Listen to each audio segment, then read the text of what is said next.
No. We're not calling this Dragon Ball Sparking Zero. We're calling this Dragon Ball Sparking Zero Control C, Control V. This new trailer that got debuted at the Dragon Ball Games Battle Hour event, it destroyed the Sparking Zero hype. Like, everyone is against this game. Yes, you do have your defenders. You have your fence sitters that don't want to say anything negative, but they know the game is trash now. But you know how the fake Dragon Ball YouTubers are. They're not going to say anything negative because they want to play both sides. Anybody gets disappointed, they want to act like they're there with us too. But if any hype comes out, they want to act fake hype. Well, no, you're getting the truth here. This is Dragon Ball Sparking Zero, Control C, Control V. Now, if the glitches weren't enough, which there were pretty bad glitches in this trailer, I'm not gonna lie. You had Goku's wig getting split, literally his hair coming off in the official trailer, and this game is due to come out this year. Oh no, there wasn't a release date. It's a beta, it's a work in progress. No, this is the time where you show off your game, and you were so damn lazy you didn't go back and review the footage. But oh no, that's not even the main part. When you look at this game, the more and more you see it in motion, I see now why they're avoiding to show the combat. Like, they're not really digging into, and the combat that they're showing and the movement that they're showing, let's be honest, a lot of people have been calling it out. I called it out and everyone else called it out at the same time. This is just Dragon Ball Kakarot PvP DLC. That's all it really is. The more you look at it, it's just Dragon Ball Z Kakarot PvP DLC. Play with other people, but it's really just Dragon Ball Z Kakarot. Everyone's called out all the beams being the exact same little minuscule size, all the attacks looking the same, the combat looking stiff and rigid, the parts of it that they're willing to show, and yeah, they got some glossed up super attacks, but again, you look at them, they look like they're out of Dragon Ball Z Kakarot. Like, if it's not Dragon Ball Sparking Zero Control C Control V, it definitely is when they Control C Control V Dragon Ball Z Kakarot's gameplay. That's all they did. Graphically, it looks a little bit glossed up because it's going to be on PS5. I guess this is what Dragon Ball Z Kakarot will look like on PS5. But no, if that's not enough, the cherry on freaking top. You knew we were going to get to this. The roster. Now, I'm going to say this. I fully expected there to be early Goku, mid Goku, end of Z Goku, of course, Super Goku. Everyone expected that.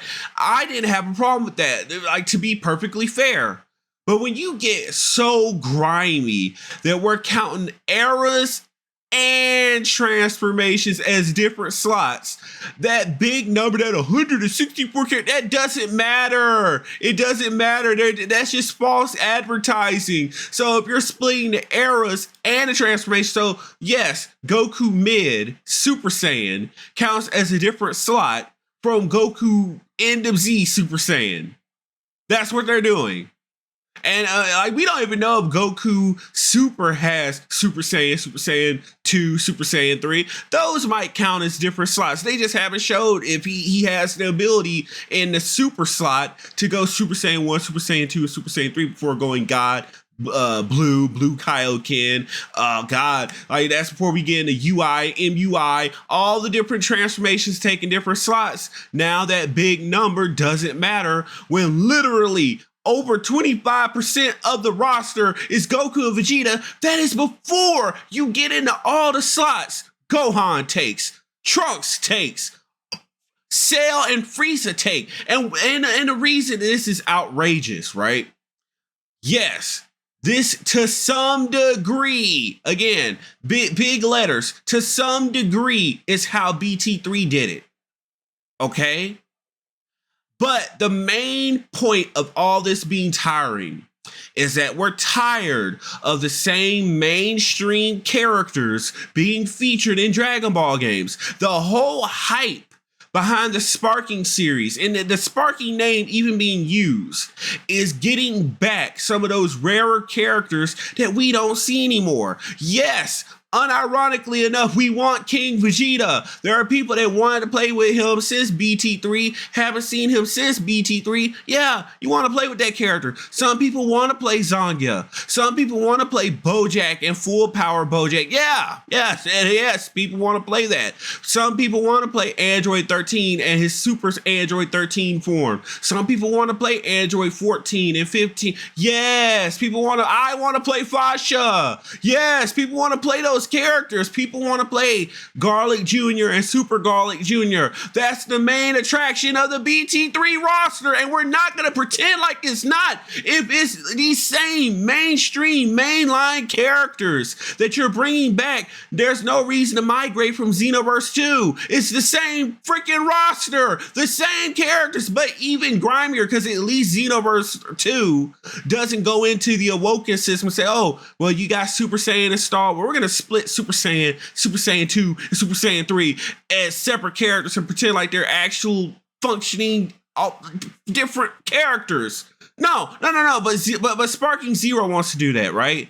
They want to pretend like, oh no, yeah, we're gonna do early mid Goku, end of Z Goku, and Super Goku. We're gonna split their Wokens that way. We're gonna pad out the roster. That's what they want to do. That's the angering part.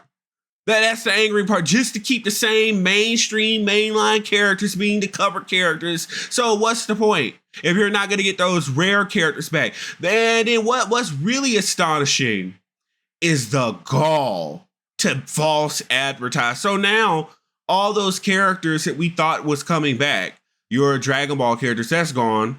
No Dragon Ball characters, no Demon King Piccolo. No Chi-Chi, no Dragon Ball Goku with Great Ape, no Master Roshi. Sure, I wouldn't put it past them to put GT Goku in there, because they could further pad the roster with GT Goku, Super Saiyan Goku, Super Saiyan 3 Goku, and Super Saiyan. Yeah, that's 4 or 5 slots right there to pad the roster. Sure, they'll do that. Sure, they'll go ahead and do that. But characters that we haven't seen in a while, we're never making any progress in terms of roster. I hope you know, where we're not getting to the point where we're adding more GT characters we've never seen before, like Oceana Shenron, which she should have made her debut by now in any Dragon Ball game. Hasn't, because we're still cycling the same characters. We're still shuffling the same damn characters, right? We're never getting more of Bardock's crew, because we can't get his crew that was in the BT3 roster, which was just Fasha. We can't get the rest of them, because we're never expanding or doing anything different. It's the same damn characters, just reshuffled again. Now the difference is just the recent super crap. And again, I love how in the trailer, they went to the new transformations for 10-year-old transformations. Super Saiyan God is not new. Super Saiyan Blue is not new. These are forms from 10 freaking years ago. 10 years ago, but that's new. Really? You're that damn desperate? You're that damn desperate. Now, we weren't even asking for Dragon Ball Heroes content from them in this, because that's Xenoverse territory. Should be Xenoverse's territory. So we were being awfully fair with this game. But for them to grift this damn hard, it's not like you're getting that much of new Dragon Ball Super content. Sure, they toss you Bergamo, and they'll probably pad the roster with his giant form, which is just an upscale Bergamo. Sure, they'll pad the roster like that. Like, this game is pathetic. There's no reason to play this game. This is just basically them going in and sprinkling in a couple of those like Kanton City Vote characters. Maybe Bergamo, just one of them. Probably gonna split up Jiren with full power being a different slot. God Destruction Topo. Sure, they'll give you regular Topo. Same moveset. Pathetic. It is actually pathetic that they did this. I'm astonished. I'm astonished at the greed here. And then people are coming up, well, the DLC. So you're petitioning to pay an additional $30, $40, $50, probably more than that, but probably at the end of the day, to get the full roster of the game, you'll pay another $100 to justify the crap that they've done in the base roster, to fix what they've done. Air quotations, to fix what they've done in the base roster. That's why things never get any better. People apologizing for the apologizing on behalf of the company for the glitches shown in the trailer. Well, it's a work in progress. F them.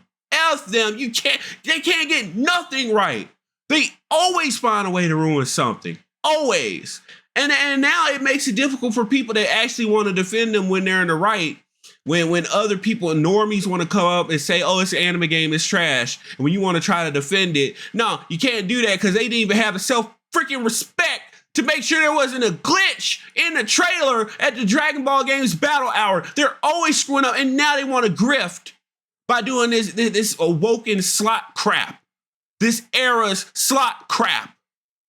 Just to pad the roster.